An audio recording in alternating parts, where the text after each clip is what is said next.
Hello and welcome to the Playtime with Rufus podcast with me, Mario Radinger. Have you ever wanted to work with higher dimensional beings yourself? Then why not join my Transformative Soul Journeys Quantum Hypnosis training? In 4 clear, easy-to-follow modules, you will learn how to guide deep explorations filled with clarity, insight, and guidance for others. For more information, visit thesouljourneys.com.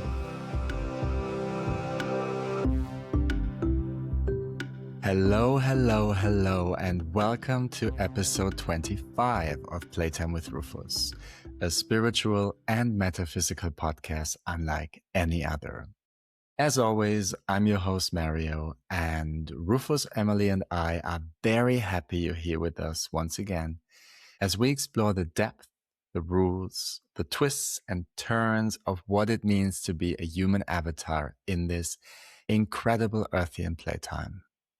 Today is a special one because this is the final audience Q&A of season 1. And it's the second to last conversation with Rufus, which means 2 things. First, we are very close now to the end of this first chapter of Playtime. And second, today's conversation gives us one last chance to revisit some of the biggest, strangest, and most mind-expanding themes we have touched so far, all through the lens of your questions. And honestly, your questions are amazing, and some of them are huge. So huge that we can probably only touch them on the surface. But as always, we're doing the best we can in the limited time available to us. This also applies to the selection of questions we have the opportunity to discuss. So please forgive us if a question that you sent in may not get covered in this season. We simply received too many to ask before the summer break and had to select. But we plan to address as many as possible in the next season. So it may just happen a bit later, okay? Thank you so much for your patience. Today, we begin high up on the ladder, so to speak, with questions about source or all that is and what happens to lived experience as it moves back through the different levels of beingness. From there, we head straight into territory that can make the human mind wobble a little. Parallel lives, simultaneous timelines, timeline shifts, the Mandela effect, and the possibility that reality may be a lot more fluid than it usually appears from inside the game. But this episode does not stay in the abstract and the metaphysical. In the second half especially, the questions become much more personal and practical again. We talk about coding, decoding, and recoding. We revisit the emotional and vibrational layers. We touch on dreams, allergies, autism, transgenerational patterns, and the mechanics of polarity. Toward the end, we land on one of the most important features of this playtime altogether, freedom of choice, and what living in a world without it would actually be like. I love that this Q&A keeps moving between the cosmic and the concrete. One moment, we're talking about our infamous Russian dolls of consciousness and multiple timelines. The next, we are back on the very human terrain of habits, reactions, and the patterns that shape our daily lives. And somehow, it all fits together. First and foremost, thanks to Rufus, of course, and their ability to connect our topics and themes so elegantly and effortlessly. So, if you enjoy our Q&A episodes where Playtime stretches the mind in more directions than usual, and maybe also a little further than usual, while still giving you practical ways to reflect on your own experience, you're really going to enjoy this one. I certainly did. And now, take a deep breath, open your mind and heart, and enjoy this final audience Q&A of season 1. This is episode 25 of Playtime with Rufus, where higher wisdom meets human curiosity.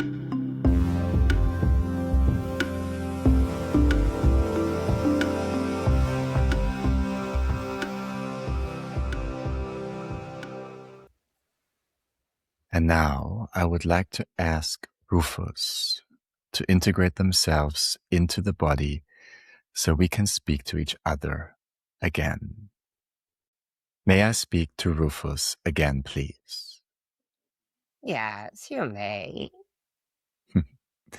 Thank you very much and welcome. Thank you.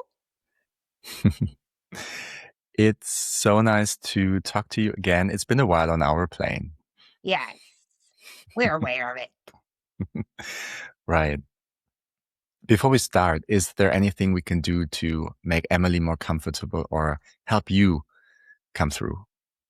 It is fine by us. We are settling in and looks like she's okay wherever she is. Excellent. Well, Rufus, we have another Q&A for you today. Are you up for it? Yes. All right. And as you know, that means we have questions that came in from our listeners, and they would like to ask you a couple of things.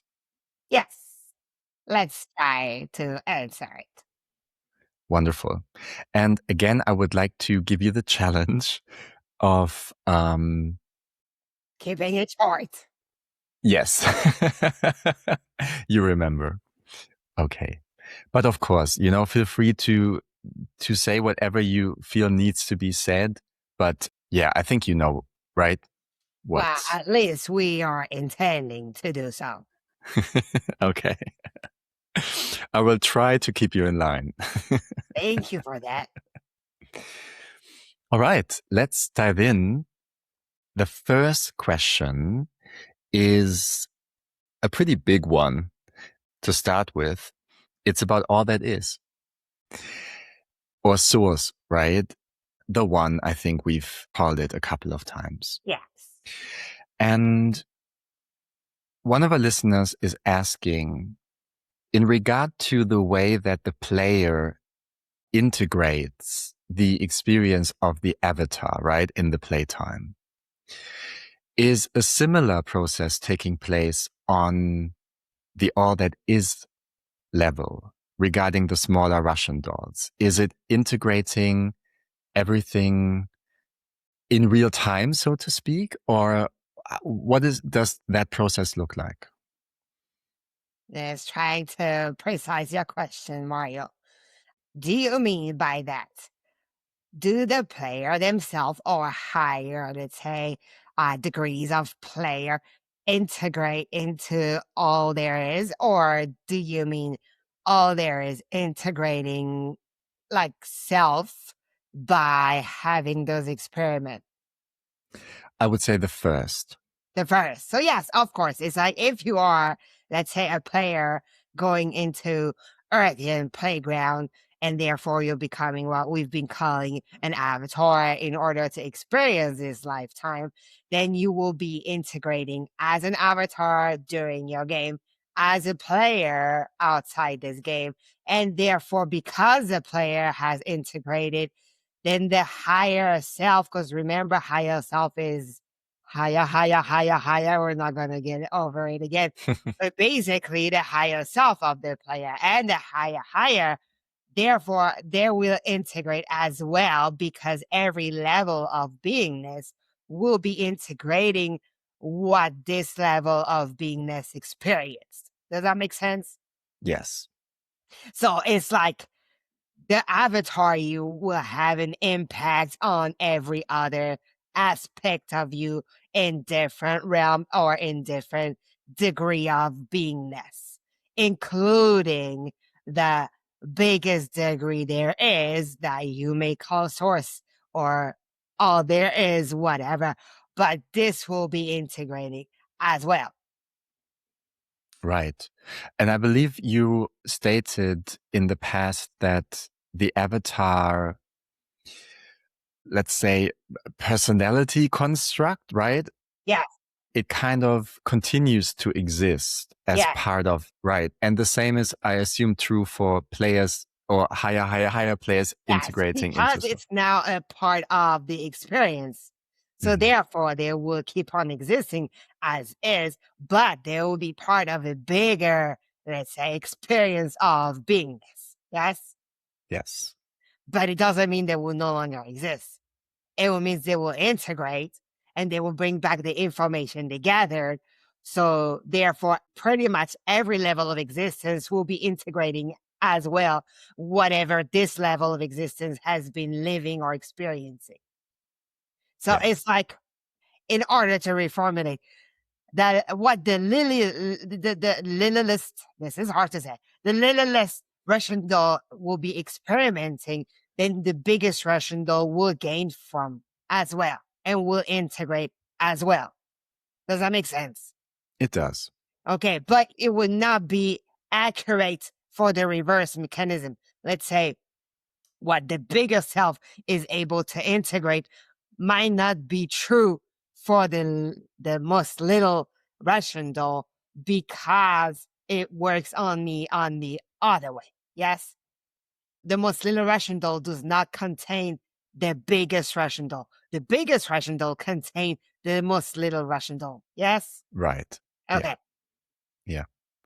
Well, that's it. And you already answered the second part of the question, Okay. whether energy beings disintegrate into unawareness. And you already stated that this is not the case. Now, no, because what would be the point of experiencing if there will be no integration of the experience or the information that has been gathered, right? Yes. Remember, like, you're forgetting when you come here. Other way, no forgetting, remembering, because that's the point of experimenting. Yes? Yes. Okay. All right. That's it. Look, you're doing great. That was Yeah, short. All right. Let's move on to the next question. It is connected to the regrouping aspect, though. And the question is, when the avatar's experience merges back into the player, right? Are the different timelines of the avatar's life also received, or do they collapse prior? That's the word that the person chose. And I believe this is connected to the choice points, right? We talked about them in a previous episode. Whenever there's a choice made, there are like... Yes. That you're creating parallel existence somehow. Exactly. And I think this is meant with timeline. It's a term that we use for that. Do all the timelines that are created, even the ones that are not experienced by the avatar physically, do they all merge back into the player? Yes. And this is why, like, those metaphysical questions could be tricky to assimilate why you are within the body, because you're functioning under, first of all, one of the biggest rule, that is time regulated, right? So you have to get out of yourself for a minute and try to conceive what would be a world of existence without time. So when you are asking, do all the timeline converge or like collapse, as you said, within the player, because the player is not under the regulation of time, then there is no notion or no value of time within their existence. Therefore, every information gathered, whether it was like from human experience, whether it was like from a different playtime, parallel possibility that we're already existing on a different plane of existence that will not be materialistic, right? All of this information will be gathered at the same time, or perhaps non-time, because there will be no time, but basically it will be like instant. Yes, it will just be there. And it is very hard to explain and very hard to give back to you as an information, because you will have to receive with the coding of timeline. Yes. Yes. But if you are, let's put it this way, if you are putting something into existence, whether it's on a physical like matter, like your playtime, whether it's on the non-physical, whatever you're putting into existence will be gathered as information from the next or the higher level aspect of you, and then will be taken in. Yes? Yes. Does that answer the question? I believe so. Okay. 'Cause Yes. it's a tricky one because you're receiving it with limitation in the comprehension of what would it be like to have no time. Hmm. Yeah, I understand. And with that, you already answered the next question, because it may actually be something that is due to what you just explained. The question is, Rufus mentioned that the player integrates the avatar's life experience after the life has ended. If time does not exist in the player's realm, why does the player have to wait for the experience to be over to do that? Well, because even if time doesn't exist, the experience that is regulated by time itself is existing through time. Yes? Yes. So if you are, let's say, okay, how can we how can we try to explain that? If you are basically using aspects of yourself that you're throwing in the game, right? But then in this game, you have uh, a different timing. Let's say your days are 24 hours in real life right now. And then when you're playing your game, you're gonna be limited by 10 minutes playing the game with your friends. Okay, can you conceive that? Yes. Yeah. Okay. Well, those 10 minutes, it will be an entire day within the game. It would not match your own timing because you know that compared to 10 minutes, 24 hours is a lot. So let's say you'll be the one not submitted to time because you'll have plenty of 10 minutes Hmm. during your own day. But your avatar playing the game with your friend will have a day in 10 minutes, correct? Right. Because this game will be submitted to the rule of the 10 minutes in order to gather all the information in your day of 24 hours. You'll still have to play the game until it ends, correct? Correct. So you'll still be waiting for those 10 minutes to end in your physical playtime of 10 minutes in order to integrate the full game that you just played within your no time or the 24 hours time. Does that make sense? It does. It's a tricky one because basically, yes, you have no time on the player side, but because the player decided to become an avatar somehow and experience something submitted to times, you still have to finish the game that is regulated with times in order to gather all information. Because let's say Hmm. if you're gathering the information before the time of the game ends, you'll be maybe missing some of them. Because Right. remember, choices is what define whatever the course of the game will be, and not only your choices, but everybody else's choices as well. So if you're cutting the game short, let's say, and you decide, okay, I'm the player, I'm integrating everything that my avatar has been done with, but knowing that your avatar is still not done, then you're rigging the adventure because you're gonna lack the rest of the information. So somehow you have to be waiting, even if you're not submitted at times, but you have to be waiting for your own game with the regulation of time being done in order to integrate all information that your avatar has been gathering for you. Or if you cut the avatar's game short and your avatar is done gaming, then you're collecting. But if it's still gaming, then you're gonna miss information if you're collecting. This is super hard to explain with words, especially because you guys don't have the picture of being not submitted through time. Yeah, I think that's it. That's the challenging aspect here, because from our point of view, it looks like you said, like the player is waiting, right, for it to be Yes, but complete. it's not waiting in the It's sense not that waiting. you as waiting because it's like if your playtime of Earth would not be submitted through times, there will be no problem. Everything will be gathered and then pretty much existing at the same time. But because the experience is heavily regulated by this element that is time, then you have to also, as a player, be willing to accept that the game needs to be done. Yes? Yes. In order to fully integrate. So in your timeline on the other side, it will look like you're integrating all at once. But in your timeline as a non-player, as an avatar, it would look like the player is waiting for you to finish the game that is regulated with time in order to bring back the information to them. Yeah.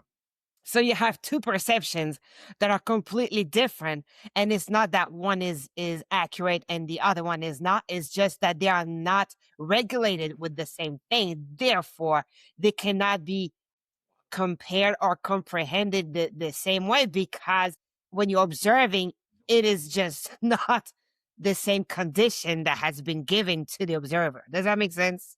Yes, I think so. And like you said, the player is observing Yes. while the playtime is taking place, right? Yes. Yeah. Even if for them, what you feel as passing time will not be sensed the same way. Yeah. This is where it's tricky. This is where you really have to like almost accept that your brain is not able to materialize this picture, right? And to comprehend in the way that you like to comprehend things on earth, but just decided, okay, if I'm submitted to time, another is not. What I believe has a chronological order, a beginning and an end, and see my player waiting for me to gather the information to return back to them, then at the same moment, not to use time, the player will be experiencing it without time. So for them, it will look like the information is coming all at once, Yeah. but it's not for you. Yeah. Yeah. Thank you for clarifying that. That makes a lot of sense. We are aware that it's tricky. It will all make sense once you're on the other side, right?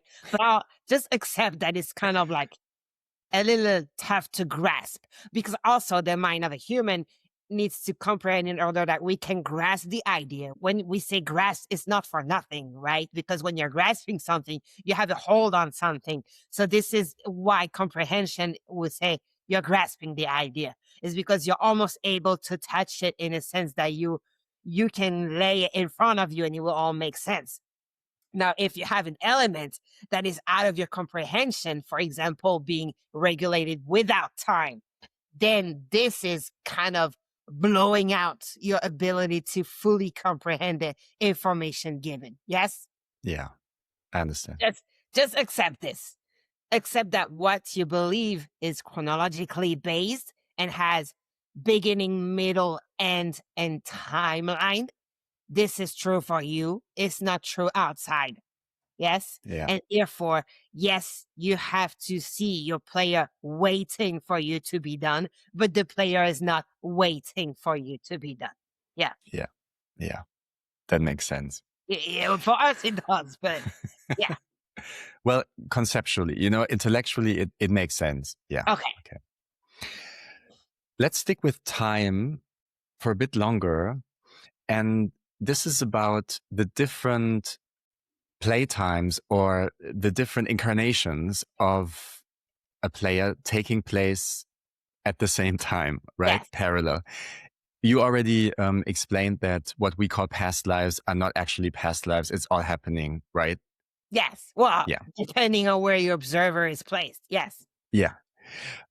The question is, would it be correct to say that all the lifetimes happening at the same time, quote marks, that they're influencing each other in real time, so to speak? Because I think I understand the question, because in my work, there's a lot of talk about past lives, right? And Yes. we find the origin of patterns, of emotional or energetic patterns in past lives, quote marks. Yes. At least that's what I thought when I started with this work. Now I have a different idea about it, but let's say the old idea was you find the origin or the reason for something in the past.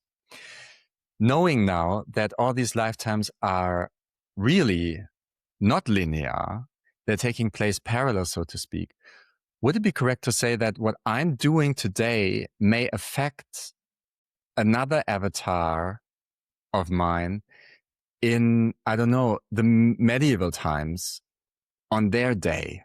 If you make a connection with it, it may. If you're like so distinct from each other that there is no notion of link or no known and understood connection between the two, then maybe not so much. Because it's almost like you're going to build a wall between the energetic fluid that will go from one to the other, right?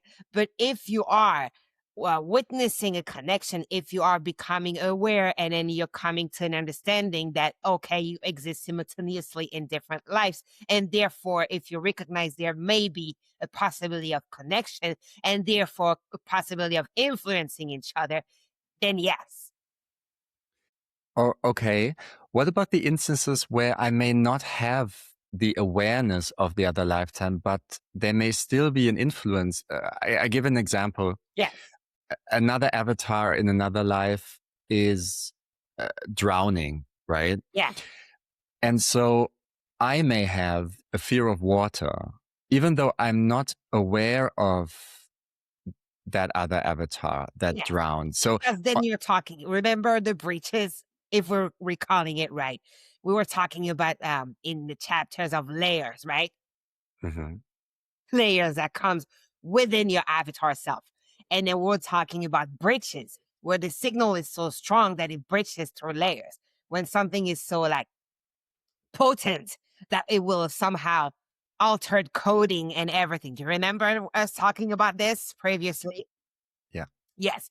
Then, if you're living, let's say, an experience on what you call parallel life or simultaneous life or other life, alternative past, whatever you want to call it, but basically different plane of existence of yourself, then if you have a signal that is very coding strongly somewhere else, then you're somewhere here might be able to sense it and might even record it in the coding that it's playing with as right now.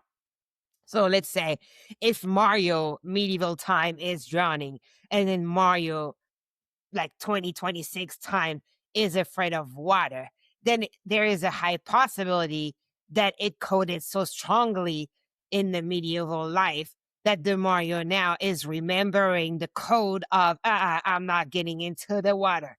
So, yes, there is definitely a connection because it's basically different plane of existence of somehow the same energy being. Does that make sense? It does. So when we say like if you're aware of it, you might feel it stronger. It will be for signals that are not that strong, but for experiences that you're embodied, because this is important too, for experiences that you're embodied in what you call parallel simultaneous life, then the coding might be felt in your body that is experiencing at a different time in your realm. Mm. So there's a certain threshold of energetic intensity of an experience Yes. that then bleeds or breaches through, can breach through into the body of another avatar Yes, in another time. because it would basically bridge the layers of what the vehicle that has been given to you, let's say in your medieval life, right? It will bridge through, therefore, it will recode, therefore, it will be so potent that the non physical vehicle that you're using in that life or that game, let's say that experience, it will alter the energetic being that you are within the vehicle. And therefore Mm. you can collect and how do we say it? Retain or like keep the new coding within yourself that would therefore resonate within whatever other vessel you're in because you're the same energetic being in those vessels. Right. Does Yeah, that make sense? it does. It does. And it kind of confirms the idea I have of trauma, right? Because even in one lifetime, things that kind of impress on you, experiences you have that imprint on your being, that kind of stick with you, we call them trauma. Yeah. Right? And so the same is true beyond one lifetime, between several lifetimes as well. Yes. Mm-hmm. Yes, pretty much. Mm-hmm. So, and this is why you probably have in your work people that are coming either with something that they carry through this life, and it will be like bothering and they don't know why, because they haven't lived anything that would trigger this in this lifetime or this experience. But because, and we say past quote mark, right? In the past life that they are remembering why under hypnosis within your work or Akashic reading, because this is what you do as well, correct? Correct. Yes. So in those like way of basically tapping into the energetic or the essence of the being outside of the vehicle it's in right now at the moment, then you will be able to pinpoint and they will be able to comprehend that, oh, yes, okay, we've been having those experiences that has coded so strongly that we took it on within our experience now, but it's not linked to the body that we're having now and what this body has experienced. It is linked to what's the energy inside this body has experienced using a different body. Mm. And we're saying it using different bodies so you can have a good picture of what we're talking about, right? Because if you're Yeah. in medieval time, then let's say even you have a body that has similar aspect, it will be a different vessel. It would not be this vessel that you're using as Mario now. Yeah. Yes, Yeah. it could be a look-alike Mario now, but it would not be Mario now. So this is why Yeah. we're mentioning different body, because even if it's simultaneous on our end and it's chronologically based on your end, then the body will have different features and therefore it would not be the same at all. But the energy being inhabiting those bodies or those vessels will be somehow the same if you're back up one level. Yes. So therefore, this is what you call trauma. This is where it comes from. And the same way is true within your own experience. Let's say you have something happening in childhood, right? Mm-hmm. And then you go on within your game, you're evolving, you're an adult now, but you're still reacting or you're still having this kind of like, I don't know where this is coming from because right now, at this moment, the situation is not calling for this answer, but this is the answer. This is the information that is coming back out of me at this moment, not because of what's been given to me at this moment in my adult life, but because of what has been given to me back then in my childhood and therefore has imprinted or coded within me at this moment. Does that make sense? It does. Okay. If you can see it happen, then imagine that it's exactly the same process with your other simultaneous or parallel experiences, however you may call it. If the signal is potent enough, then you might carry it through and then imprint it without even knowing you have. Yeah. Thank you so much. It not only answers the question of our listener, it also confirms beautifully to me an idea I had about this different lifetime work, so to speak. Okay. Also, we want to add something and then, well, food for thought, if we may say. This is also what you have when talking about transgenerational pattern or legacy or however, because you have the one energy inhabiting multiple bodies, right? But you also have bodies giving and in manufacturing, if we may use that terms, other bodies. Yes. So therefore, there is a link into the physical as well when you have a body giving birth to another body that has been manufactured with two bodies. Does that make sense so far? Yes. Okay.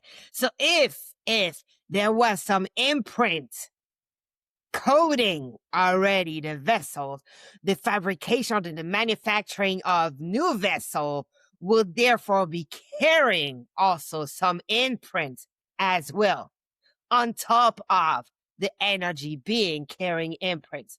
So this is also why somehow you have transgenerational stuff happening, because there is a legacy of coding going on. And the player deciding to incarnate into that lineage, right? That physical lineage Yes. is well aware of that coding. Yes, of course it is. And sometimes it's also part of the toolbox that will be making sure that they can reach their like wish, or their goal, or whatever they came here to experience. Right. So would it be correct to say that it's possible that if a mother, right, Yes. or a woman that is going to be a mother, if she is healing such an imprint and then thereby not passing over the code to the next generation, Yeah. that maybe it becomes less attractive to the player who may have wanted to have that trauma coding. Yes, it could. Ah, interesting. It could, but also, let's say if you have this mother that is healing this coding, healing, Mm-hmm. or at least that is reformatting or transmuting or redirecting the coding in order for the physical lineage to not carry this coding anymore, it could somehow be to the detriment of the player if this player wanted to have this set of coding in order to come experience what they wanted to. But this could be given the players other possibility, which will be either get another vessel that would be carrying the set of coding they needed in order to have their experience or their wanted experience to start with, or it will be also a twist adding to the experience or the game of this player, meaning you thought you will be given this coding, but in the middle of it, mother healed and therefore changed your toolbox. Now, are you ready to take on this challenge and still come within these vessels that will have maybe all the other condition to take your game to where you want it to be? Or do you not feel up for this challenge because your toolbox will be lacking the specific coding you wanted? So, this is also a twist that will give a new opportunity to the player to decide if they will be coming anyway into the, let's say, picked or chosen body, or if they would need to wait for another one to fulfill their toolbox need, or if they will just accept the challenge of missing a tool. Interesting. Wow. I mean, I have a lot of questions, but Okay. today is about our audience's questions. So we may save this for another conversation. Okay. I would just like to state that being aware of the transgenerational influence you just talked about, and also the transincarnational influence of traumatic experience, right? Or let's say energetically intense experience. Yes. That makes the entire playtime even more exciting and interesting, right? It's so complex because of all these connections. Yes. And remember when we mentioned that everything is connected and that every little detail will impact not only the avatar, but the entire game, and that this game was designed in a magnificent, complicated, complex way, then we were not lying about it. And this is only parts of it because you may go to this what you call rabbit hole even deeper and see that there are infinite possibility and infinite changes that can completely flip this game upside out or inside out or upside down and change radically everything that was supposed to be or that was heading one direction into a complete opposite way. This playground has wonders, infinite wonders in its own design that makes it so interestingly complex and appealing to experiment and experience with. Yes. It's quite difficult, or if not impossible, to grasp with our human mental layer, as you said earlier. Yes, But there's an idea of what you were just describing, and it's truly magnificent. It's mind blowing, literally. it is literally mind blowing. Exactly. Imagine what you would think of as the biggest infinite you could comprehend and multiply that. Wow. Let's talk about this again when I'm out of this body. Oh,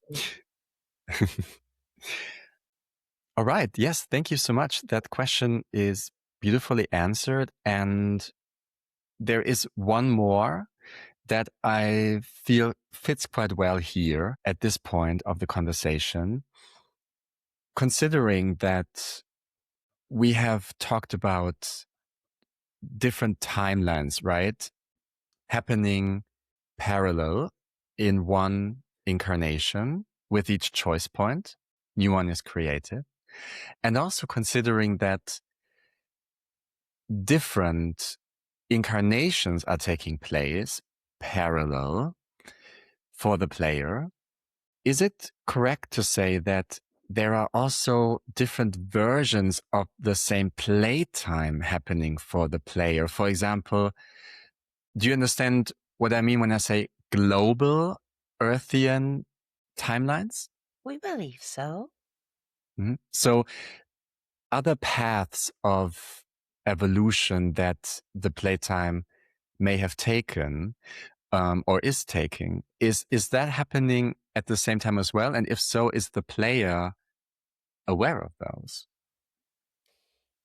Aware in what sense? To make sure we understand it. I give an example.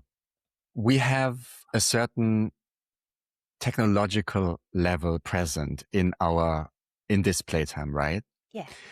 Let's say human civilization may have taken another path where this level of technological advancement is not there, and humanity is maybe much more integrated into the natural way of things. Yes. Um, do you know what I mean? That could be a different Earthian timeline, so to speak. Do they exist? Yes. Well, let's say they will exist, but remember, existence has many different layer, many different planes, if we may say.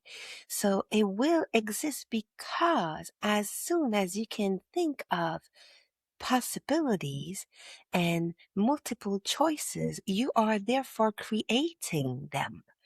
But it would not necessarily exist in the same way that you are thinking this Earthian playtime is existing. Does that make sense? Yes, I think you compared it to more like a dream-like. Yes, exactly. Yeah. So it would not be, let's say, it would not be integrating inside the exact same layers of existence, dimension, regulation, design, it would be somehow existing, but in a different version and therefore in a different aspect of what you call physical matter. Yes? So this is Hmm. why we were mentioning more like a dream state, but still existing and still valuable in terms of experience, but not with the same rules as your game as Earthy and Playtime is having now, the one you're in and that you know of. So the answer is yes.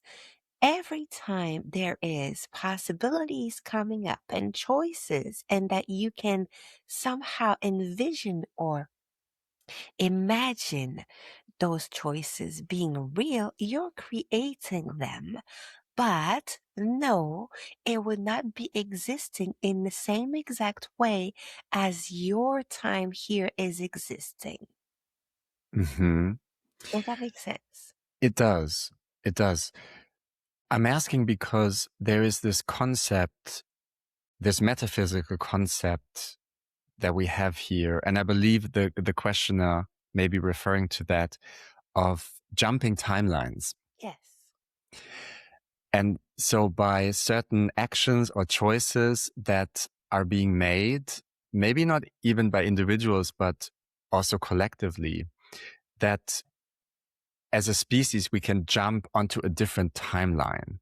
And I was wondering if that is actually the case.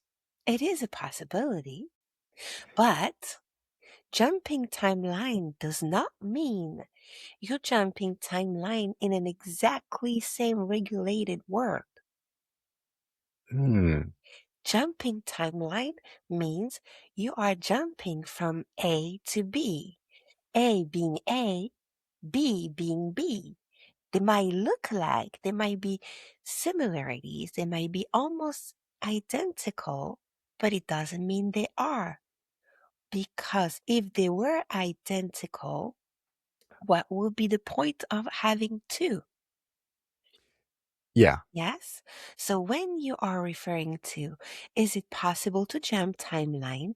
Is it possible to access a parallel world that would feel identical to the one we are having now? It is, but it will never be the same.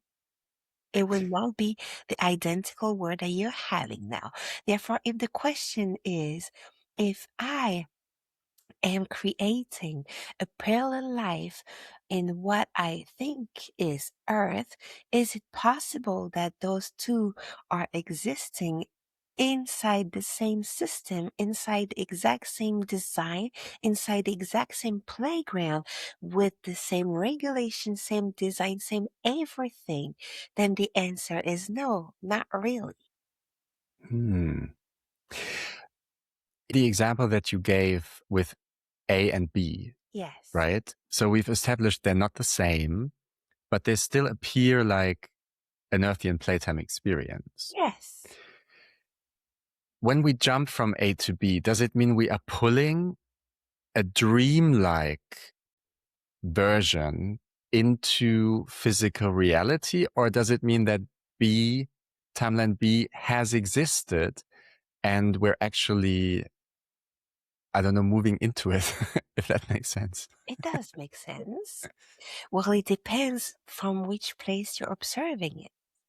If you're observing from A, B would pretty much appear like what you call a dream line or a dream set. But if you're observing from B, B will probably feel as real as A would feel to A. Okay. Yeah.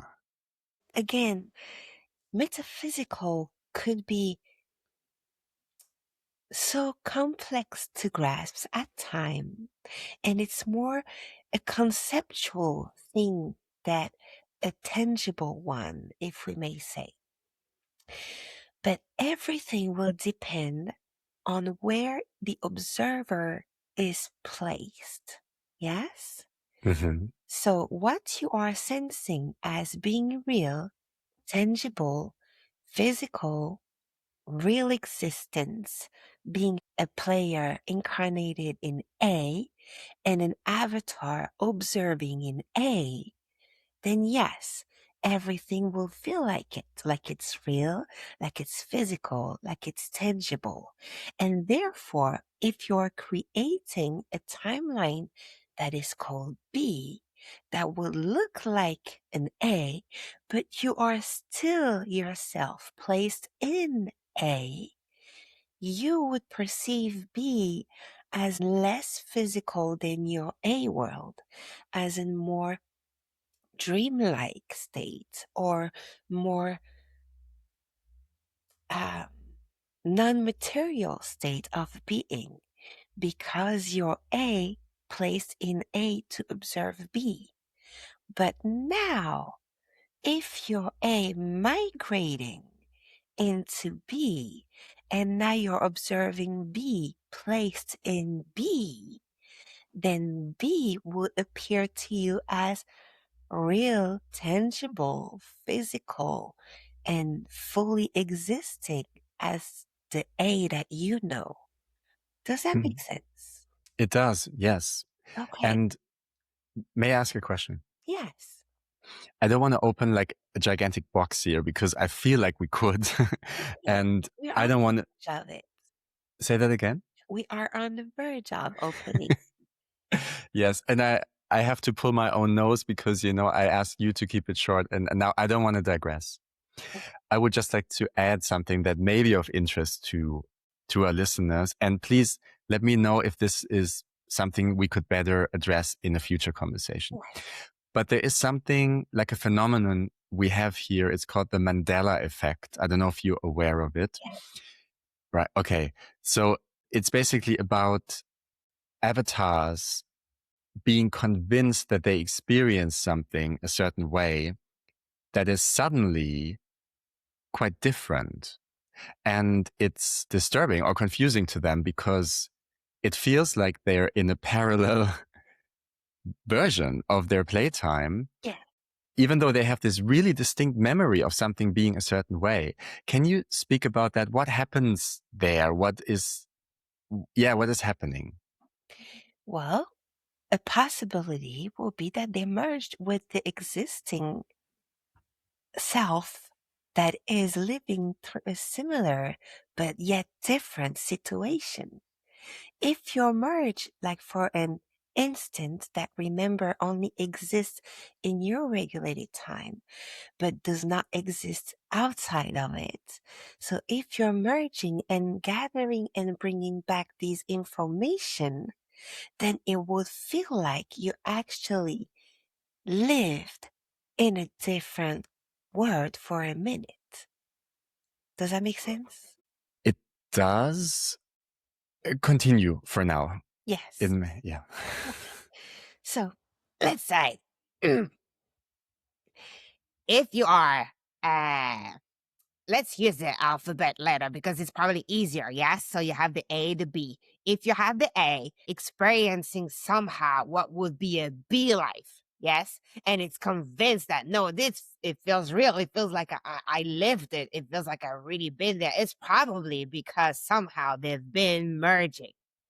And if you're merging, therefore everything that's B is living, you would take in and as an information gathered and bringing back into your existence of A, knowing that you actually lived it, right? Because you're able to gather it and put it back out. But is it really A that lived it? Not quite exactly. It's A merging with B that lived it. Okay. So the change is not in the playtime as much as it may be in the avatar. Yes. Okay. So as an avatar, your awareness is kind of, like you said, it merged with another version of you basically in another Well, you timeline. said keep it short, Mario, so we're trying to keep it short because we could go on for hours on the subject. But basically, just keep in mind that what does make your game your game for yourself is your perception of it. Yes? Mm-hmm. And your perception of it is basically what information you are able to gather, digest, integrate, and put back out. Yes? Yes. Okay. So let's say if your A is merging with B, then you will have a set of information that is gathered, integrate, digest, and put back out that would somehow alter the perception you have of your game. Yes, because it will be a different set of information. And therefore, you will perceive the game as changing when it's not really the game that is changing. It's your avatar that has been merging because the game exists only through your perception of it. Oh, wow. Okay. That adds a whole new perspective to that. And we hope this was clear when we mentioned like all the layers and the information and bring back and everything. And this is also why it is easy to change somehow your reality and your game. Well, easy quote marks, of course, because we know it's not that easy to put into action and yada yada yada in order to fill it in this world. But it is easy in a sense of your perception of the game make what you call your game the way it Mm, is. right. Like and this is true for everything. If you decide like, and we used that before, like if you're deciding that red is red, red is red. But if you have an entire classroom say that, okay, we're going to say that red is green today, and whoever is going to walk that door the latest, we're going to make that person believe that red is green, right? And that everybody's insisting, no, this is green, this is green. And this person that was convinced that red was red all of a sudden is no longer certain that red is red and is starting to believe, shit, maybe I got it wrong. Maybe this is green. Maybe I'm not perceiving it right, right? Right. Just because the perception of it is changing because of, other perception has changed prior to his. Does that make sense or no? It does. Okay, so basically, this is exactly what it is.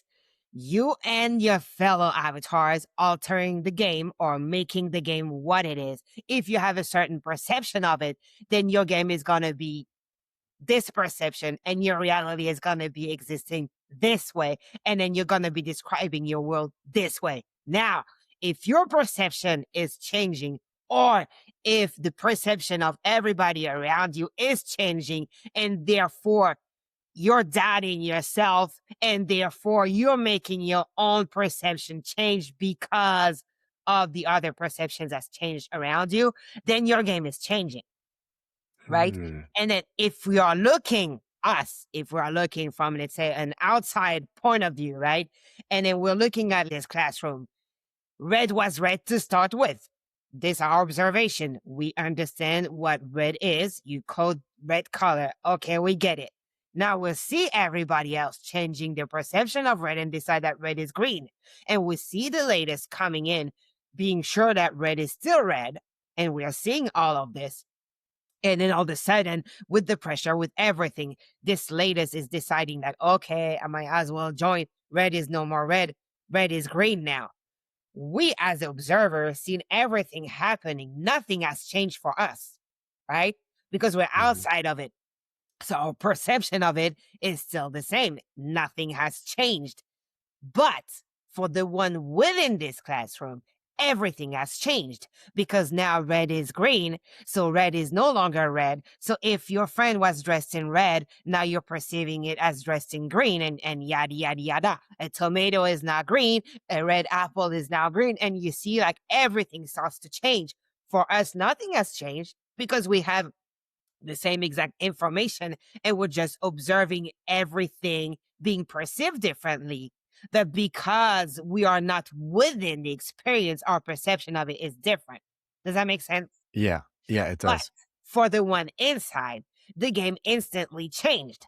So if an avatar is recalling Mandela effect or is even recalling anything that felt completely different, felt like a different game from like a different world for a second, that is probably because it merged, and therefore the information that is changing the perception they're having of their own game can only be changing the game. Okay, maybe to close this Yeah. topic, I would like to know why does it happen? Like, what changes, for example, let's pick a specific example, Yes. like a practical example from this playtime. The Mandela effect, the name, right? It comes from a certain public figure. Yeah. That Nelson Mandela. We're aware. Yeah. Yes, that some people remember having left the incarnation Yes. in prison, right? And then they find out that this actually never happened. He was released at some point and then died later in his playtime experience. What happened there, and why would actually a big number of avatars all have the same change in perception? That's a good question. You're waiting for us to answer. Yes. We'll not be answering this one, but that's a pretty good question. Basically, if you have multiple person, right, avatar, seeing one thing, this again, red and green, there was multiple person too, right? Correct? So now it's like whose perception has been altered? Is it the multiple that has changed their perception and therefore they've seen something that is not? Or is it actually the person that has changed its perception and has been creating a world that is not? This is why we do not want to answer that, because the only way to answer that is if you were placed as the observer outside of this, and there is no point to giving you this answer because this is not why you need to be playing this game. You're an insider, right? But if you are kind of like assimilating this with the classroom and the green and the red, there is only two possibility going on.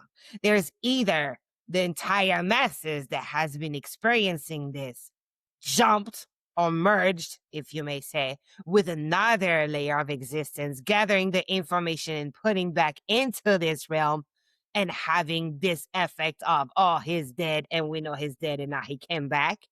Or it could be also whoever was incarnated as Mandela at this time changed also and jumped, and then for a minute just created an aspect of him that was no longer here, but then in fact was always there. So it's only perception and only perspective on this particular spot that was giving at this tea time when everybody witnessed it was certain that he was dead and therefore he is not later. So the answer cannot be accurate if we are giving it to you. And also, because there is this possibility of merging, this possibility of parallel timelines, and this possibility of changing the perception of others in the same game, then there is probably multiple answer to that. And we do not wish to give it to you because this is something you have to be on the outside to observe. Does that make sense? It does. But pretty much, for this aspect, know that the possibilities are narrowed down, right? It's not like you have a zillion explanation. You have somewhat few possibility happening, and it's all tapped into perspective and perception and way of seeing, gathering, and putting back information. Because remember, what you are sure is concrete, tangible, solid.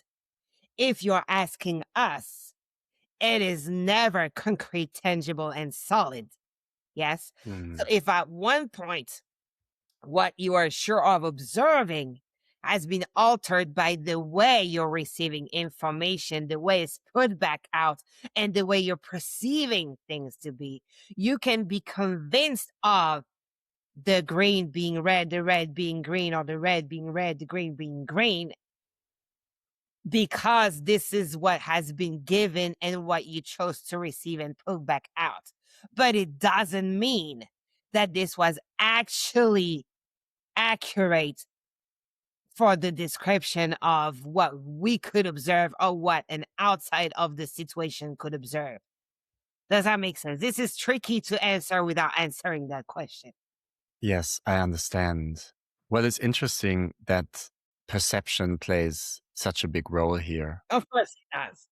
Yeah, right. I mean, that's a good one to remember because there's also this like notion attached to the Mandela effect that the change in experience may have been created intentionally, by certain forces or like externally in a way. But I think it's good to bring it back to the power that the individual has, meaning Yes. that their perception is actually playing a bigger role here. Yes. And remember also, and this will, if we were an observer within your timeline, within your playground, right? And then an avatar is out of its game, then it's out of its game. Okay? For us observer, if an avatar lives the game, then the avatar lives the game if ourselves are placed within the game. Okay? Now, if we are seeing an avatar leave the game and come back, then our perception of it, if we are aware of it, might be triggered that this can never be the exact same avatar. Are we clear on that? Okay. Do you see what we're trying to, without spoiling it, what we're trying to lean to? Like we mentioned before, merging is possible. Word A will be like this, word B will be like this. Even if word B looks exactly like word A, it would never be the same as word A. Yes? Mm-hmm. Okay. Now, if the game is ending for an avatar, the game is ending for this avatar within your time frame. Now, if this avatar is coming back, this is not avatar A, it's avatar B. Yes? Yes. Okay. Even though it could look exactly like Avatar A and have the same identity. Yes. What would be the purpose of that? No purpose. It's just avatar jumped. Say that again? There would not necessarily be a purpose. Avatar jumped. If this was actually accurate within your playground, avatar jumped. And jumping in that context, meaning? Meaning, let's say avatar B came into word A, Okay. Right. but Right. avatar Okay. B is not avatar A. Yeah. Okay. I understand. You get it? Yeah, I think so. I mean, this is so interesting and fascinating, but I have to rein myself in now. We have to move on. This is okay. This is a part that we believe is not, it's not ready yet to be fully exposed and fully explicit and fully explained. And for multiple reasons, it could be also somehow very not dangerous, but very uncareful, if we can put it this way, to explain in detail all of this. Yes, not at this time. And therefore, we would not spoil it. But just remember the keys to this, to what we're trying to not say, let's put it this way. The keys to this is you can create word A existing, right? You can create word B, C, D, whatever. You can keep on going forever. But there would not be word A, and they will not be perceived as in the same plane if the observer is outside of the world. First thing. Second Right. thing, perception, perspective of an insider of a game may be changing if this insider or other insiders, meaning avatars in this case, right, are gathering different set of information they are putting back out. So perspective makes the game what it is. Mm-hmm. Yes? Yeah. Okay. And now, information could be given by the, or gathered by the avatar itself and putting back out, or it could be heavily thrown at the avatar from others in order to somehow force, if the avatar is not strong enough in its own way of integrating and putting back out information, it could be strongly pushed on an avatar by other avatar, like we mentioned with the classroom, the red and the green, right? In Hmm. order to make this avatar change the way it integrates the information and put it back out, and therefore change the perspective on the game, and therefore change the way the game is appearing to be. I see. I see. Well, thank you so much for not saying. Yeah. And this we're feeling that if the maturity is not there yet, this could be not helping, but kind of have an effect or fire back that we are not wishing to give. Okay. Could you just briefly expand on that? Like, how could it backfire? What would be the dangers? I think you said a possibility here. Well, the danger of possibility would be to be used in a certain way. Okay. Okay. I see. Yeah. Yeah. Okay. We respect that, of Yeah. course. And thank you so much for everything that you have shared with us. You're welcome. Let's say this was conversation 101. Yes. So we stayed as, let's say, as superficial as it could be, and yet going a little deeper as well as a 101 class could take. But if you are going down rabbit hole with metaphysical and infinite possibility and the magical aspect of this game and everything else that is happening in existence, then you could go so deep in so many things that it would literally blow your mind. So we are trying to put a cap on things or limit some stuff in order for them to be received, integrated, digested, and put back out in a way that will still be of service, yes, and not Yeah. in disservice or not in too many information will be confusing or will be disturbing some avatars and they would not know how to play their own game anymore. So we need to be very careful in what we are sharing and in the way we are sharing it, even if we could spill more about certain subject, just because we have to keep in mind that whoever is going to listen to this, some of you guys will be prepared and will be having the toolbox already in order to comprehend and to roll with the new set of information that might dive deeper. But some of you guys might not be there yet and might be in the need of just having a 101 class in order to already have a toolbox that is building and helping them in carrying their game that best way possible for their own experience and therefore making others experience better as well. Because remember, you dust your door, then you're dusting others' door as well. Yeah. Right. So Yeah. this is why we are this time putting a cap on it, even if probably Mario, now that we've been having this conversation with you and we understand your ability to gather information, put back out, we could have went deeper, but because it's also for audience that those conversations are recorded, we need to be careful in how the information could be integrated and put back out. Yes? Yes.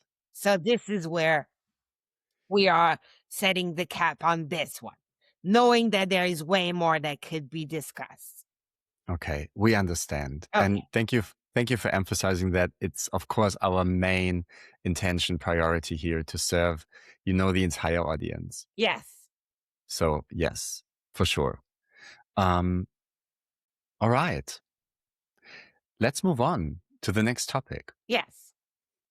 And this is somewhat related to what we just talked about. And it may be like a very basic thing to to just revisit or describe, but would it be correct to say that this foundational process of perceiving, taking in, digesting, putting back out, right, that we've mentioned so often, it's basically the flow, the action flow of what we call experience, Yes. right? Mm-hmm. Yes. It is the action flow, but then within your game, you have to take action on top of that, right? Because like Yeah. when we say put it back out, it's not just this like, okay, we're taking information and we're putting it back out. Well, you Yeah. put it back out a certain way in your game, right? You put it back out with action. You put it Yeah. back out with behavior. You're putting back out with embodiment of the information and carrying it through your daily life and through yourself and through your action within the day, through your interaction with others. This is what we mean by you're putting back out. You're just not just Yes. doing this and then I'm putting back out, right? Yeah. Just to make sure it's understood. Putting back out means once I integrated stuff, I'm going to put what I got into action. And action that will go through the physical, that will go through the mental, that will go through the emotional, that will go through even the ethereal, the vibrational, every aspect of myself that will be put back out and given back to my game. Yes? And whoever Yes. is within my game. Yes. Okay. That makes sense. So another way of describing it would probably be you experience something, it has an effect on you, and then based on that effect, you are affecting the playtime. Yes, because you're changing. Remember, it's like Mm-hmm. if you're receiving new information, automatically when you're digesting them, you're changing yourself. It doesn't mean that you're drastically changing. It means that you're altering yourself because you have now new information coming in, right? Yes. And Right. when you're changing yourself, you're automatically changing this game. Yeah. All right. Thanks. I think that's it. Okay. That clarifies. The next question is about coding, right? And we just talked about it in a way. Yes. I think listeners understand what you mean with coding yourself, right? With all types of information coming in through your various channels, right? And layers. But a couple of our listeners would like to know more about decoding and recoding because those are terms you used. Yes. And could you give examples, simple examples of what that could look like and how this could be done? Yeah, simple example. Okay. You're coding yourself with a habit. Let's pick a habit. Just give us one. It doesn't matter. Watching a lot of TV. Okay, watching a lot of TV. You're coding yourself with this habit to the point that if you're not, for an instant, getting out of yourself watching you watch TV, you don't even realize that you're watching a lot of TV, right?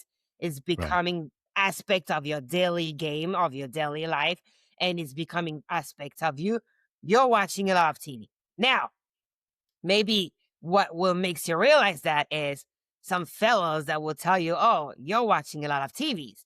Maybe at first you will not accept that information, but the more you receive it, maybe you will start to think, oh, well, if everybody is telling me this, maybe I need to take a step back, watch myself and see if I'm actually watching too much TV.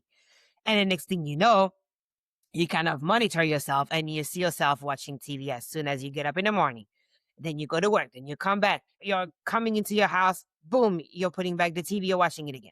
And then you kind of realize, oh, damn, they are right. I'm watching a lot of TV. Yes? So first, you coded yourself. Second, you're acknowledging that this code is within yourself. Yeah? In order to do that, once again, we emphasize that you cannot do it if you are in the middle of the action. You have to take a step back, put yourself as an observer of your own behavior in order to see that you are actually coded with watching a lot of TV. Tell us if up till here we're good. Yeah? I think we're good. Okay. So you coded yourself. You acknowledge that you coded yourself. Now, this is why it gets interesting. In order to decode yourself, that's the next step, and then recode yourself. It will mean you have to break the code somehow. So you'll have to take action that will somehow destroy that coding. Let's say if you are in agreement with yourself that you coded for I watch too much TV. Now, when you get up in the morning, your first instinct will be to press on the TV. In order to decode yourself, you would have to tell yourself not to press that button in the morning. Maybe find yourself other stuff to do, find yourself in your routine, ways to do stuff differently, but basically do everything you can not to press that button. Even maybe lock the TV somewhere, get rid of the TV, however you decide to take action on the matter, but basically you get up in the morning, you're not pressing that button. The code is getting already a little bit played with. You go to work, you come back home. You know that normally your code is to press that button again. You decided that you're not pressing that button. So what you're doing here is that you're decoding yourself because you're basically telling yourself, I know that in our behavior and habits right now, we were coded with watching a lot of TV. We acknowledged it. We acknowledged also the fact that we did not want that code within us anymore. And therefore, we are now taking action to get rid of that code. You do it 1 day, 2 days, 3 days, and then again for at least 21 days, because the best way to decode and recode your human vessel is at least 21 days, yes? So you're doing it for 21 days, and now you created a new code, a new habits that would be not watching TV, okay? Right. So you decode it. So you acknowledge your code, you took action to decode, and now you want to recode. So maybe you want to recode yourself with, I do like to watch TV, but maybe once a week.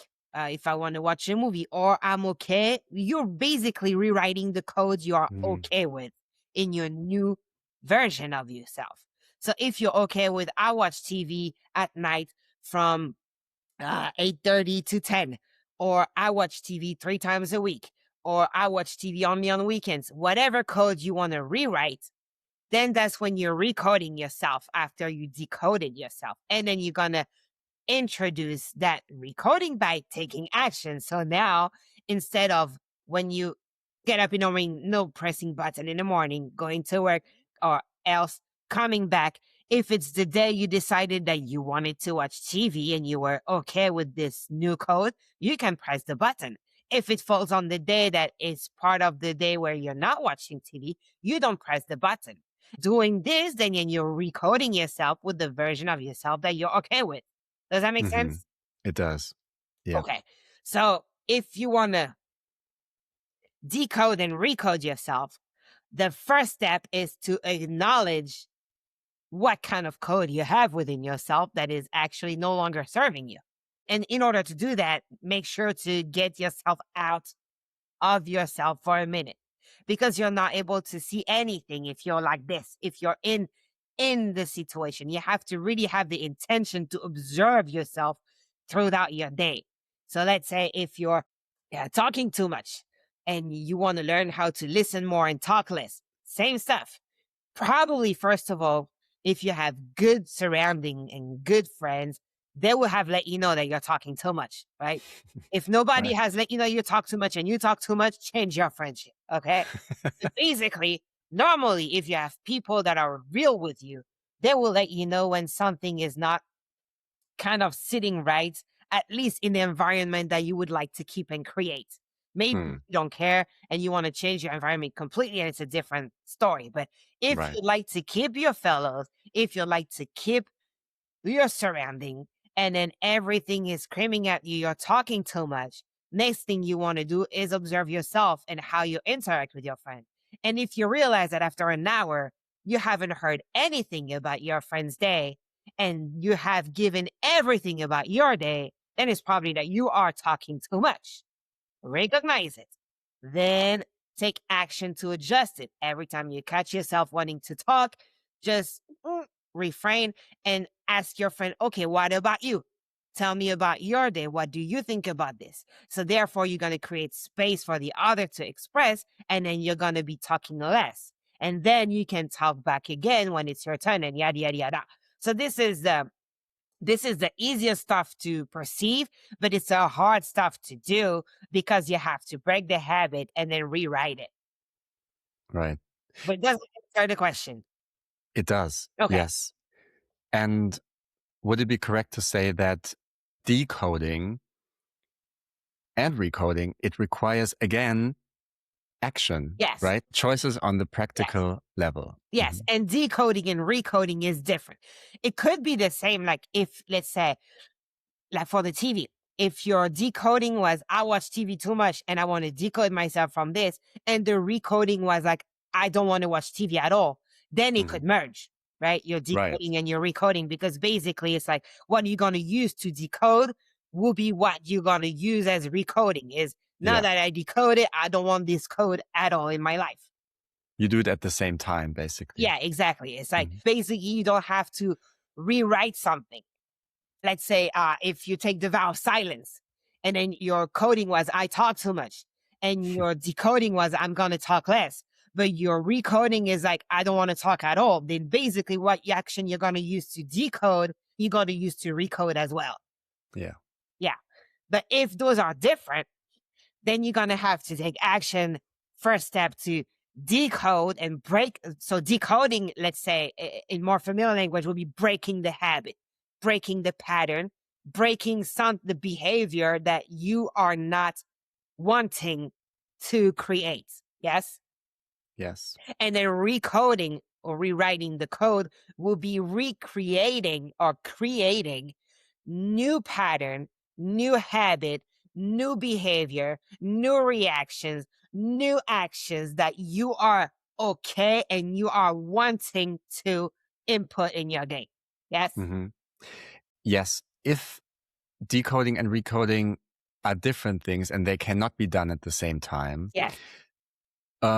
You mentioned 21 days are minimum for decoding. Does that apply to recoding as well? Is 21 days a good time? Yes. Let's say in your human vessel, 21 days is pretty much what it takes to create new habit and to, let's say, not destroy, but to eliminate old habits. Yes?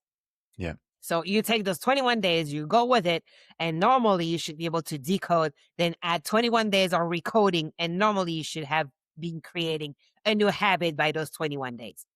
Okay. Yeah. Excellent. Thank you so much. You're welcome. And we proceed to the next topic. This is the emotional layer. Yes. And there's something that a couple of listeners would like you to clarify. You mentioned that our emotional layer as avatars is the closest to the player, right? Yes. Closest to the essence of the being we are outside of the playtime. What does that say about the emotions that we feel? Like, in what way does the player being shine through in the way we feel about things? Say that again. You said the emotional layer is the closest connection to the player. Yes, correct. And so the emotional layer is where our emotions happen, right? Yes. In what way is the player coming through in the emotions that we have? Like, or maybe the question is wrong. I don't know. No, we got it. We got it. Okay. So first of all, emotion, we say it's the closest to the player because emotion cannot be cheated. And we're talking about real emotions, right? We're not talking about like acting. We're talking about real emotions. Real emotions could not be cheated, and real emotions are intimately linked with instinct, right? With this primitive aspect of yourself that would be somehow linked to the player very strongly. So instinctively, you will be reacting to a certain information thrown at you with a certain emotions that sometimes your layer would want to control, right? or want to dim or want to hide or whatever, but that you would still feel despite anything you tried because it's there. It's like visceral. It's inside you and you cannot shake it. You can fake it, but you cannot shake it. Yes? Hmm. When we say we can fake it, is you can fake that you're not having it, right? Not fake the emotion. Right. Yeah. So basically, this is why we said the strongest link to your player and also the most transparency with your player self will be the emotional layer. Now, how do you know that this is your player shining through? Is because, like we said, instinctively, without you knowing why, without you having time to engage your other layers to control or to choose how to react to the set of information, the emotion will be there. It will be triggered. It will already be responding. Yes? Yes. Can I Yeah. ask you something? Could you give an example? Like maybe, I don't know, two children, right? Two kids, very young. They're not that much coded yet Yes. from the playtime. In the same situation, reacting differently to something. Yes. Could that be the two players shining through? Yes, it could. It could, but also it's like, it would not be the full-on players, but it would be Yeah. a reaction proper and then closer to the player than the avatar, especially at this young age. An instinctive reaction. An instinctive reaction, exactly. Because let's say, if we're taking laughter, right? Mhm. Like all of a sudden, there is something that is funny to the kids or even to the adults, and then you can't contain it. You have to laugh. You're filled with this emotion of laughter. It's pretty much because the set of information that was given and that reached through yourself like an avatar is basically triggering something inside you that would convey this emotion, and your player self will be vibrating exactly the same. God, we don't want to say coding again, but like, it will be vibrating the same frequency as the emotion will carry through.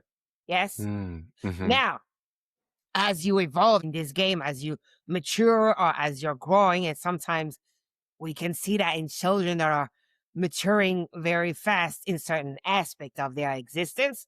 But basically, if it is not appropriate to laugh at this time because the situation is you're in class and then you have to be disciplined, or you're in a reunion if you're like a grown-ups or stuff like that, and it would be inappropriate to laugh at this time because you would already intellectualize the reactions of your fellows, and you will feel like, okay, I'm going to be perceived like a non-serious person. I'm going to be yelled at because I'm not respecting the discipline, or, all the stuff that your mental layer can take upon. Then you will be controlling this emotion and try to not act on it.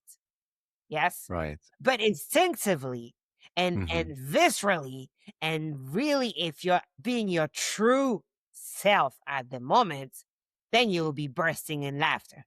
Correct? Right. And the moment where your truest version is showing is also the moment where you have the most transparency with your player self, because the true essence of yourself is your player self incarnated. Yes. Right. So this is why we're saying like emotional layer is the closest to your version as a player. I think this is an important point to make because quite often I encounter that perspective in other avatars, especially when we talk about the player, right? About higher selves. They almost feel like they are a separate thing from their player. But it's important to remember, right, that you are your player. Yeah. Even if you are given a personality, a life, a freedom of choice, like a lot of stuff, right? That makes your avatar existing as an entity avatar, as in self avatar. Yeah. You are still somehow an energetic being, meaning the player, incarnated into a vessel, having a human experience, right? Yes. So you are inside that player. Yeah. right? So Yeah. therefore, there is, and we mentioned this before, a connection at all time with your player self. And this connection is the loudest expressed through your intuition. And intuition or instinct, or however you want to call it, is the closest to your emotional layer, because emotional layer is the one that instinctively your avatar body is going to react through. Yes? Right. Yes. Is that why parents, when they have multiple children, right, they often say like, oh, they were all so different Yes. when they were, I mean, they're probably still different as adults, but as children especially. And it's always interesting to parents because the kids kind of grow up in the same environment, right? Yep. With the same parents, and still one of the kids may be a bit more serious, right? From the start. The other one much more playful. And then maybe another one being more dreamy, Yeah. right? Is that because of the difference in the players? Yes. Mm-hmm. Or it is because of the difference that the player decided to come play this game with. Like the aspect of the player that was put into this incarnation in order to have this kind of experience. Right? Okay. So remember, your player can have different avatar. So it can put aspect of the player self within those avatar that would be directed towards this personality and this personality in order to have this and this kind of experience. Yes? Right. So that could be this as well. Okay. So you can't interpret from the child's vibe, so to speak. You can't interpret from that what the player is like, because the player could just focus on something specific in that avatar. You could interpret it as an aspect of existence of this player, Right. for sure. Right. And Okay. also, we say the emotional layer is the closest. We want to adjust this because the vibrational layer, right? This is the one that will be the closest, but is also the one that is not tangible. So when we are talking about layers in a awareness of layers, we tend to exclude this one, even if we mentioned it in the previous chapters. We tend to exclude this one just because the others, being tangible, physical, emotional, and mental, is way easier to understand and to bring awareness towards. Yes? Yes. But if we were like 100% accurate, the one closest to your player self would be the vibrational one. But because it's not tangible and measurable the same way the others are, we are saying that emotional layers will be the closest. Right. Okay. Yeah. Thanks for clarifying. I'm just looking at the timer, and we may have to go through the last remaining questions in like a quick fire way. Okay, let's fire. Yeah. Okay. Vibrational envelope. Yes. Can you use your VE to influence other avatars' layers? Yes. Okay. And if so, could you give an example? I think the questioner is mentioning Reiki here. Would Reiki, like energy healing, be an example for that? Well, yeah, but Reiki, you're kind of like a conduit, right? You're capturing energy that is outside of yourself, and then you're offering your vessel as a conduit for the energy to go through yourself and to be sent back to the avatar in front of you or distant of you, but like basically you're acting as a conduit. Yes? Right. So it's different because you're broadcasting energy that is not your own VE. Does that make sense? Yeah. Okay. It's different. Yeah. So if you're talking about your own VE, you can completely use it. Let's say you're with your friends, right? You're at a dinner and you have one of your friends that is feeling like hardcore low vibration vibe. Yes. So it's vibrating very, very low.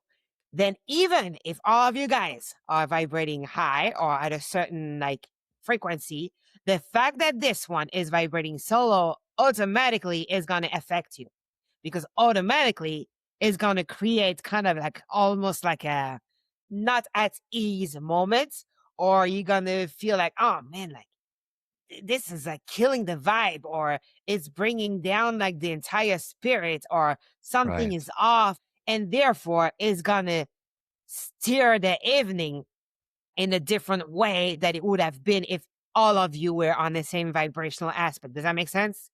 It does. Okay, Yeah. so this is a quick example. The same way is true also for the opposite. Let's say if you are vibrating so high and you have a friend that is vibrating lower, and then you're spending a couple hours together, and then you're vibrating so high that you are now pulling back your friend up there with you, then your friend will be affected by your own VE, right? Yeah. Okay. Does that Okay. answer the question?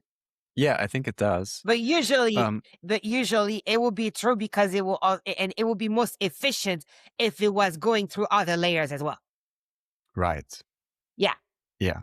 In that case, the emotional, Yeah. I guess, in the examples, right? yeah, Yeah. and even the physical, because like Hmm. if you are bringing your friend back up to your level, you probably be like smiling or bubbling or like having like a beat gesture, like, so it would be Mhm. through your physical. If you're just like not emotional, not physical, not mental, if you're just being there, vibrating, and you're putting somebody else next to you vibrating, there is no exchange within the layers except the vibrational envelope. You will still be exchanging, but to the question like who will win, that's a good question. That's a good experiment to do, because it will probably depend on how strong the individual can project the vibrational envelope to the other without using any other layers. Right. And I guess that requires training in some way. Yeah. One will take over the other probably, but in terms of who will take over, it's not because you're vibrating higher that you'll take over, right? Yeah. You can vibrate lower and take over. So it will really depend on the individual. But most of the time, the VE will act on others through different layers. Yeah. Excellent. Thank you so much. Yep. And the second question in this context is about dreams. Yeah. And again, let's not open a big box, because I plan on devoting an entire episode in the future to that topic, Okay. dreams, nightly activities. But let's just stay in the VE context here. If in my dreams, I have certain interactions with other avatars, or let's say dream projections of other avatars, does that affect the avatar, or can it affect the actual avatar? Yes, it can. Interesting. Is that happening through the VE? Yeah. Because remember, like we mentioned it, if you were in your dreams, like thinking like about your parents or sending them or whatever, then the next day in the morning you receive a call because your mom was like, "Oh, I was thinking of you." And, Right. I remember. yeah. So basically, yes, it can. It can affect the avatar. Now, it will depend on how potent the signal of your VE is reaching and how ready to receive the other will be. Okay. So it will be affecting clearly and then have a response in your physical, or it would be affecting without knowing it's affecting. But yes, you can totally reach in your dream. Absolutely. And what if, I think the question gives like an example into the other direction. Yes. What if I dream, for example, being violent Yes. to another avatar? Is that also like energetically affecting Yes. It the could. avatar? Oh, okay. Yeah. So maybe let's say if you dream of beating the shit out of Emily, and then the next day you guys go to lunch with each other, then she could feel like, I don't know why, but there is something that is off. Like there's something that I'm getting from you that is not pleasant.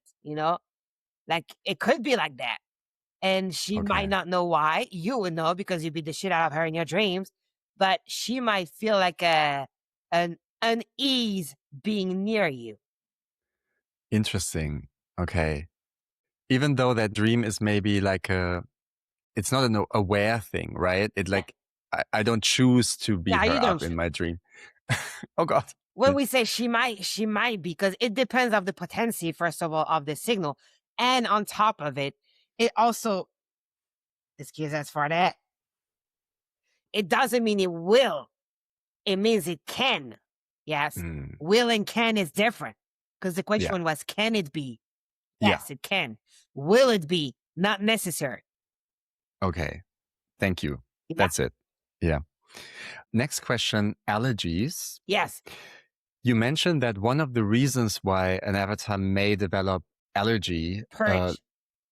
right? Purge was one of them. And the other one was that the equipment, in quote marks, is not updated. Yes. In regard. Can you explain a bit more about what that means and how, can you give an example, and how can an avatar update its equipment? Yes. Example. Your intention as a player was to come and then play in a desert mode, right? Mhm. You picked a vessel that was fully equipped to stay in a desert mode. Now, your avatar that has been granted with freedom of choice at one point of their existence decided, I'm moving to the jungle. Okay. So they're moving to the jungle and now they're experiencing a bunch of allergies. First of all, that was not your choice as a player. That was not your intention to even think that your avatar may have this wanting to go to the jungle, right? Right. But because of freedom of choice, they are going through it. And the vessel that you chose as a player is not fully equipped to handle what some of the vegetation or flowers or animal or whatever you can find in a jungle. So in that sense, your vessel is not equipped for it. Now, what can you do? Can you change it completely? Well, the human vessel is an amazing adaptable vessel, right? So it can adapt and it can, how you call that, get used to a certain new set of information on its own. So it's possible that it adjusts itself to the new situation, but it's also possible that it can never adjust to the new situation and that you will have to deal with allergies. Like for the rest of the time you decided to stay in the jungle. So yes, it's possible that your body adjusts, and no, it's possible that it doesn't adjust. Okay. I also remember that you said sometimes the avatar or the tools are not updated in relation to how quickly the game evolves. Yeah. Could you go into that as well? Could you give an example here? And is it possible to update yourself here? Yeah. Well, remember, because your body can be healed sometimes or recoded through intention, through like everything, like you are using your instinct, VE, mental, and even emotional, basically all your layers with awareness, right? And with intention of doing so, it might help to basically adjust the body. Let's say if something is evolving in your game, like let's say you haven't moved, you're still in the same surrounding, but because your game is evolving with others as well, there is new way of cultivating, let's say wheat or whatever, something that changed in the way they're cultivating it. And then all of a sudden you are having allergies that were no existing before because you are not handling the way the cultivation has changed. Okay. Oh, yeah. It's changing too fast. And you are not able to get used to the change because it's too brutal.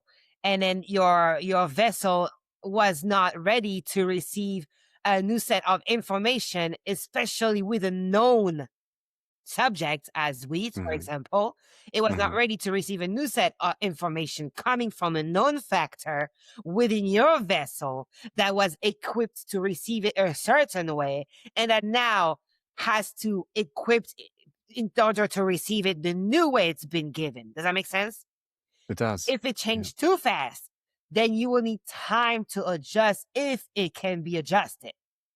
And now, if you want to somehow decode and recode your body to be adjusting, then you will have to make an effort of bringing awareness and then decide that you want to heal this part of your body and tune within your player self in order to communicate and see with them what can be done on your avatar layers in order to fine tune your vessel and get rid of those allergies.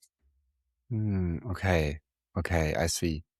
I assume it would also be totally fine for the avatar to decide actually, this update in my environment in the playtime doesn't resonate with me, I'm actually fine not updating myself. Yes.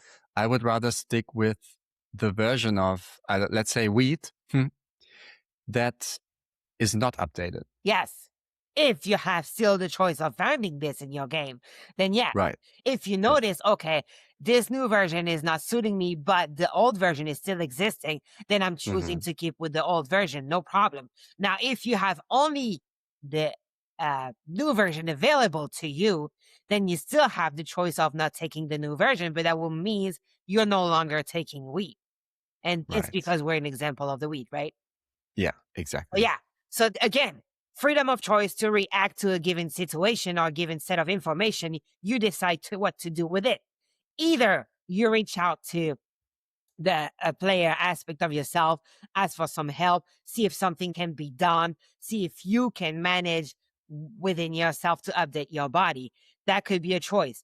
Other choice, I'm going to remove this from my system completely because I'm not able to do anything, or I don't want to try and put the effort into accommodating or making change within my vessel in order for it to be okay. So I remove it completely, or I stick with the old version if I have the choice, or I just decide that it's okay. I know I'm going to have an allergic reaction and I'm going to deal with it, and I'm going to do whatever I have to do after it trigger me in order to make it go away. So you still have like panel of choices that you can draw from in the same given situation. Okay. Oh, yeah. That's very interesting. Thank you so much. I believe the question is answered. Okay. Yeah. The next topic is autism. Yeah. Right? That's something we talked about as We well. did. And you may have already answered the question I'm about to phrase earlier when we talked about transgenerational coding. Yes. Because the question that came in is, why is autism so often present in a certain family lineage? Yeah. Well, yeah. Okay. We believe this is already answered. Okay. Right. It could be also, well, we're just going to elaborate a little bit. So let's not get back into the physical coding that we'll go Yeah. into, right? But it could be also in the lineage, because somehow what is being carried through, right? Let's say a player incarnates in a woman or a man, they have a children, right? Another player incarnate with it. Because they are interacting, it is most likely that those two players knew that they were playing this game together. Yes? Right. Okay. So there could be also an agreement within those players that say, okay, I want to play the dad, I want to play the mom, I want to play the kid. Okay. Now I want to be the one that has this kind of challenge or add-on coding, and I want to make sure that you will have too, because this way we can carry on for our game. Yes? Right. So there could be also a reason why. It could be a lineage because it's transmitted within the physical aspect of avatar giving birth, and therefore it's transgenerational coding in the body or in the vessel or in the energy that is brought through the baby manufactured by the parents, or on the avatar level, or it can be also chosen by the players because they enter the game together, knowing that they're going to have the role of the parent, the role of the children, and they're going to carry through because it will serve their purpose as a main goal. Right. Yeah. Yeah. That makes sense. Yeah. Or it will be also because they are not serving them, but they are serving other avatars that would be connected to them and that would need for them to have this particular aspect within their game so they can somehow be triggered and carry on their game. Right. Okay. Yeah. It sounds as if the player has a certain range of choice here as well. For example, let's take the child that carries the coding, Yes. right, of autism, let's say, to stay in this example, Yes. of one of the parents or maybe both. But the sibling is not carrying it or not expressing it. Is that a choice of the player that is like, okay, I'm going to be the one that is not expressing It this? could be. It could be. Okay. And therefore they could overwrite whatever has been given in the body. Right. So the genetic, let's say, coding from the parents could it be said that it's like a buffet, basically, and the player can decide which pieces from the buffet it wants to express as an avatar? Yes. This is why you have dormant stuff too. Right. Okay. Because it's there if it needs to be taken, but it's dormant if it needs to be silenced. Well, that's a fascinating topic. It We is. definitely have to talk about this in the future. Yes. But thank you already for like just mentioning it. You're welcome. You know, that's great. Let's move on to the 2, maybe 3 last quick questions. Okay. You mentioned in a past episode that this is a polarized playtime, right? And so heavily. if one, sorry? Heavily. And so if one polarity rises, so to speak, or raises, it means automatically that the other one will as well. Yes. Right? Does that polarity, the dual rising of both polarities, also apply to other opposites in the playtime? For example, peace and conflict, growth and decline, wealth, poverty, or would that be a stretch? We feel like we're sensing what you're trying to explain. And for our understanding, let's put it this way. If you have the polarities, one cannot exist without the other, right? This is clear. This is what we call polarities. Meaning, like, if you're taking one out, the other one could not be exist. So let's say if you're taking what you call negative, the positive will not exist because you will have nothing to compare it to in order to be able to name it positive. Yes? Yes. Okay. Yes. So polarity in our definition is that something that is at the both end of a spectrum, but cannot exist without each other. So therefore, if you are buffing one, you're buffing the other.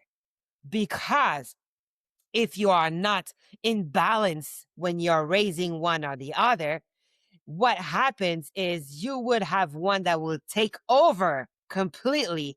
And once one take over, it's easier to crush the other one. And if it crushed the other one, then you will no longer be able to exist because you existed only through the other one. Right. Does that make sense? Yes. So to answer your question, whatever on your game is fulfilling that definition that we are giving of polarities, yes, they have to be raised or dimmed at the same time. Okay. Because this is something I guess we observe right now a lot in this playtime. Some avatars are amassing a lot of wealth while other avatars are losing a lot of, let's say, material stuff that has value. And so I guess the question was wondering about that. Like, is that also under the same law? Well, yes, it is under the same law. And this is why at one point, if you want to keep a certain balance in the world, then you're going to have to put a cap on an evolution on one or the other, right? So let's say if you have constantly people in terms of like wealth and poverty looking for more and more and more and more and more, then automatically it would create a less. If you have those people that will accept to put a cap on it, meaning, okay, this is the more we can attain, we're not going to go over that threshold because if we are doing so, it would increase the threshold on the other end. Then you will have kind of a sort of a balance that will be polarity, but instead of being like this, it will might be like this, right? But unfortunately, within the design of human world and playground, it's not wired this way. So you will always have the polarity that wants more and more and more and more, and therefore create less and less. Yes? Okay, it's just part of it. It's just the way human is wired. Like, you're never going to be satisfied with a flat line. Correct, right? Yeah. Yeah. That is so true. It is. Because by definition, if you're flatlining, you're dead. So just think of it. The existence within this game is already designed with a more and less. if you are somehow flattening this up because you want to create what you're calling balance, you're instead creating a flat line. And this is why it's hard to accept. And we give you that because we understand that when you're in the less, it sucks. Yes. But at the same time, you cannot ask to be alive in this game and have the flat line. Just as any medical representative, it's just not possible. You're flatlining, you're dead. Therefore, you have to accept that you're going to have some low, some high, some low, some high. And the more you're going to stretch the low, the more you're going to stretch the high. The more you're going to stretch the high, the more you're going to stretch the low. And this is, unfortunately, the rule of polarity within Earthian realm that is wired this way. Oh, right.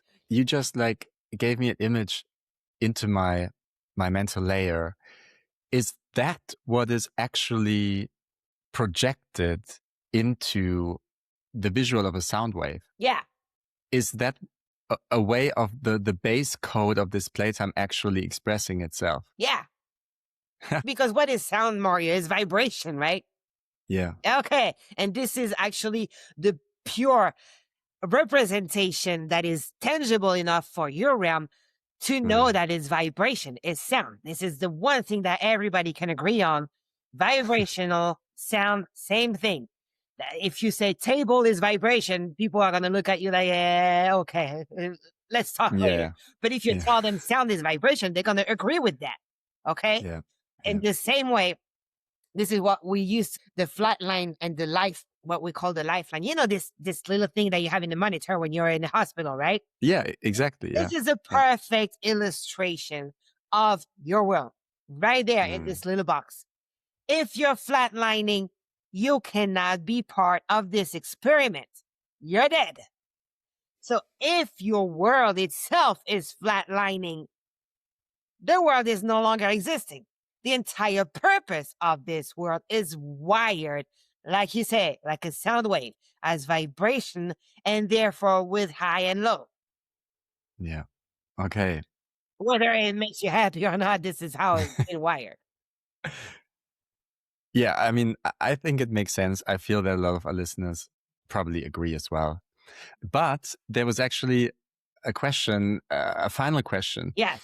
I think you may have already answered it just now, but what would you say to a service to others polarized avatar that wants to understand why they have to deal with service to self avatars? Well, because if there were no service to self avatar, they would never know that they are in service to others. Boom. Yeah. Because in order to define you as something, you have to confront you to this opposite side in order to know that this is where you belong, right? If there is only one group, then it has no name. It's just this one group. You cannot know that you're in service to others if you don't know that there is a service to self. You would not know that you're serving others. You would just know that you're being, right? Yeah. So you cannot exist or you cannot define yourself as such if you're not accepting the existence of your opposite. Right. Yeah. It's that red-green thing again. Yeah. And I assume the same applies the other way around as well. Like service to self avatars may be majorly annoyed by what service to other avatars want to do. And they have to understand as well, they need them. Of course. To be what they are. Of course. They do. Because if there were no service to others, they would never be able to know, understand, comprehend, and define themselves as service to self. Yeah. All right. Well, that's an excellent, very short, compact answer. Yes. Which gives us the opportunity to ask actually one more question before we close. Okay. And that is, okay, maybe it's the meanest one of all because maybe it cannot be answered in a small answer. And let me know, yeah, if this is maybe a better question for another episode. Go for it. What would a playtime without free will or freedom of choice look like? Because you mentioned that this is quite unique in Yes. ours, and listeners have been wondering, okay, what is a playtime without that? What would that look like for the avatar or Okay. player? Have you ever played what is a common game? Barbie or Truck or Playmobil or all those little doll stuff, right? Yeah, Okay. right. Your dolls have no freedom of choice. You have the house. If you decided that today this doll is gonna wear pink outfit, is gonna go to the hairdresser, and then is gonna take a bath with her clothes on, and is gonna go to bed, this is what your doll is gonna do. Yes? She will have no choice in that. So if the player that is incarnated decide, okay, my avatar is gonna leave in a big house, and in this big house there will be only 2 rooms, and my avatar is never gonna shower because there is no bathroom in this room, and my avatar is gonna do this, and this, then basically on an avatar existence, this is what you will do. So you would not even have the choice of not doing it. You would just be like almost like robot mode, doing whatever your player decided for you to be doing, except you'll be incarnated in a body. Right. Okay. So this is something that we avatars are actually quite familiar with because we play a lot of games that work that way. Yeah. You'll be pretty much like a Muppet Show. This is a good example, except you'll be alive. You'll be alive, but you would not even be you, because the freedom of choice is also what gives you the ability to build personality and to build like desire and to build like your own world, eternal world, right? Is what makes you you. It's not the player only that makes you you. It's also the fact that you have freedom of choice and everything you're building that makes you you. So basically, you would not be the avatar anymore. You will be just a player within a vessel, Right. and Yeah. you will be no longer Mario. You will be player Mario within the vessel of Mario's body, but without Mario personality, Mario's everything. It will just be the player going about its day without being anything else but the player. Right.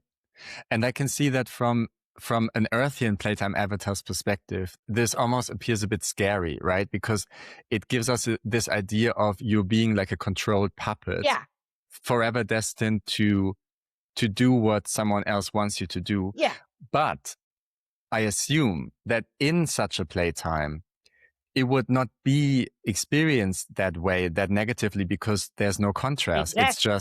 It's just what it is. Because you would just be the player. So you would not even Right. be able to think, oh, I'm being used. No, you'll be able to think, I'm a player in a body. I'm going to go to the grocery today. Boom. I'm going to buy a baguette and a piece of cheese, and I'm going to go home. Right. It would be the same feeling as when I steer like a video game avatar. Yes. Or a doll or a truck. Or Right. if you're decided that you are using a puppet or a Muppet or whatever, is basically you will not exist as what you know is being you. Yeah, Does that make sense? it does. Okay. And it does confirm again why this playtime is so unique and special and so worth playing. Yes. Yeah. Or even worse, because we could give another example. Let's say I'm your player, right? So Yeah. I go incarnate, like part of me incarnated in your body, but I'm going to give you a personality. I'm going to give you everything, but except I want you to play my way. Right. And this would be a more saddest, if we may say, experience. But let's say if I give you personality, I give you everything that is still making you you, right? So you're a little different from me, player version of yourself. And let's say today, if you had freedom of choice, you would choose to eat a pancake. But because you have no freedom of choice, and I'm a dictator in this game, and I'm telling you, you're eating strawberries today. Yeah. Oh, yeah. So then you will be built with your personality. You will have probably frustration upon frustration upon frustration, because basically, even if you wanted to steer your own game one way, then you would not be able, because I'll be the one controlling you. Well, that sounds a bit like torture. It is. That's why I say it's a bit sadistic. It's a sex. Yeah. Yeah. But it could also raise another challenge. how can the you as an avatar find a way to break the system and somehow find a failure or something or a way to decode so you can take freedom of choice over your player self. Well, that sounds like a fantastic movie right there to Or a be made. fantastic game. Or a fantastic game. Yes. Right. Yeah. Freedom of choice is something that is amazing and is being granted to Earth in Playtime.